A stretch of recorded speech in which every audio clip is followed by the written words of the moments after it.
નમસ્કાર.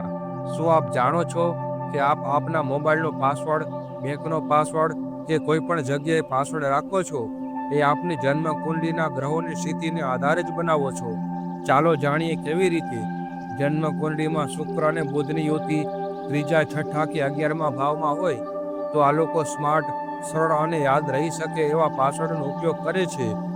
જેમની જન્મ કુંડળી કેતુ કે શનિથી પ્રભાવી હોય એ લોકો એકદમ અલગ પ્રકારના આંકડાઓ અને જટિલ નંબરને જોડીને પાસવર્ડ બનાવતા હોય છે, જેને બીજા કોઈ સમજી ન શકે, અને સમય જતાં એ લોકો પણ ભૂલી જતા હોય છે.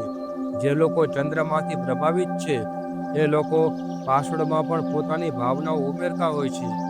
જેમ કે એમના કોઈ પ્રિયજનના નામને લગતો પાસવર્ડ, પરિવારના કોઈ સભ્યનું નામ અથવા કોઈ યાદગાર ચિહ્ન હોય એને લગતા પાસવર્ડ બનાવતા હોય છે. આપ પણ આપના પર અજમાવી જુઓ કે આપ કેવા પ્રકારના પાસવર્ડનો ઉપયોગ કરો છો.